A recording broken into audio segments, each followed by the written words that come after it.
इसलिए हमने ये फैसला किया है कि हम प्रेस क्लब ऑफ इंडिया में इसके आगे आवाज उठाएंगे और जो ये चुनाव आने वाला है जो 20 मई को, इसको हम रद्द करवाएंगे। दोबारा से नॉमिनेशन सारा हो और निष्पक्ष तरीके से पर्चे भरे जाए। ये अभी तक सिर्फ वो उसी जगह ही बैठे हुए हैं कि बापूजी का जो बंदर है, आंख बंद कर लो, मुंह बंद कर लो, कान बंद कर लो, हम कुछ भी नहीं बोल सकते। रानी जी ने पर ऐसा अंधा राज चलेगा कि किसी को भी मुंह उठाने का, सर उठा के बात करने तक का भी अधिकार नहीं। भाजपा के खिलाफ एक मोर्चा लेना पड़ेगा कि उन्होंने आम जनता को आगे आने ही नहीं दिया।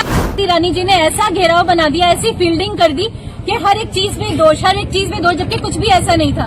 क्या नाम है आपका और आप यहाँ? मेरा नाम रचना वशिष्ठ है, मैं दिल्ली एनसीआर से हूँ और जनवरी 2024 में यहाँ पर मैं लोकसभा चुनाव के लिए आई हूँ और मैंने यहाँ पे बेस बनाया, मैंने रेंट पे घर लिया। यहाँ पे जो इलेक्शन वाला जो होता है वोटर लिस्ट, उसमें अपना नाम मैंने शामिल किया ताकि मैं बकायदा एक तरह से बिना किसी त्रुटि के मैं यहाँ पर पर्चा भरूं जनरल इलेक्शन के लिए। तो अब जब मैं बीच में लगातार आ रही हूँ पिछले 4-5 दिन से, तो मेरा कुछ लोग घेराव बना रहे हैं, 4-5 लोग। कभी उसमें जो अरुण जी हैं एडीएम, यहाँ पर दिनेश जी सॉरी जो एडीएम है, वो भी मेरा घेराव बना रहे हैं। बार बार मुझे पूछा जा रहा है कि आप यहाँ से क्यों लड़ रहे हैं, क्या बात है, ये है वो है।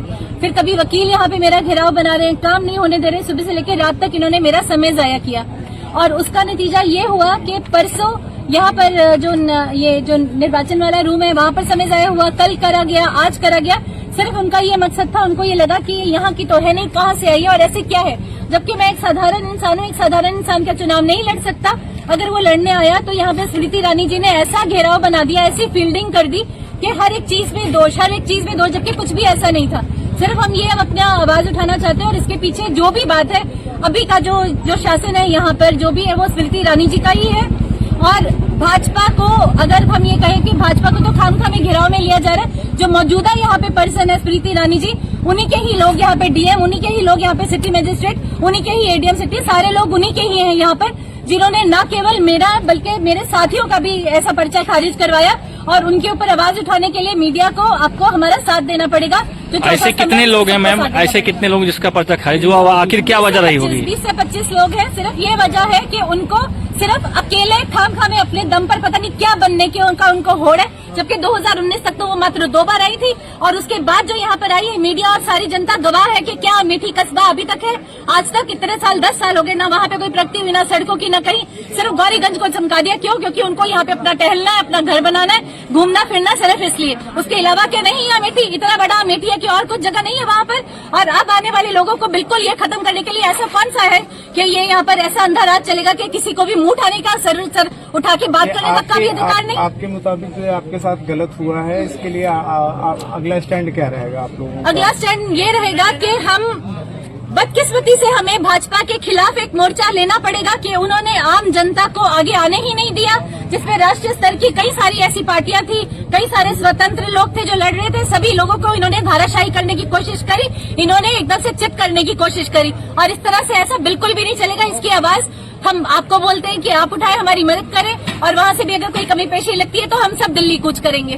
गेट पे खड़े हैं, क्या कुछ समस्या है आपकी? क्या समस्या है आप लोगों की?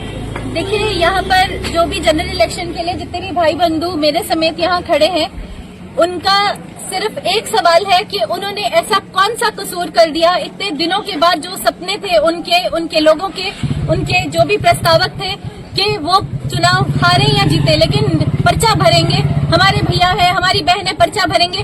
तो खारिज जो कर दिया यहाँ पर किसकी मर्जी से हुआ? कौन सी इलेक्शन कमीशन ने कहा था कि जब लिखा है इन्होंने कि पर्चे में कोई भी गलती नहीं है तो खारिज कैसे हो गया?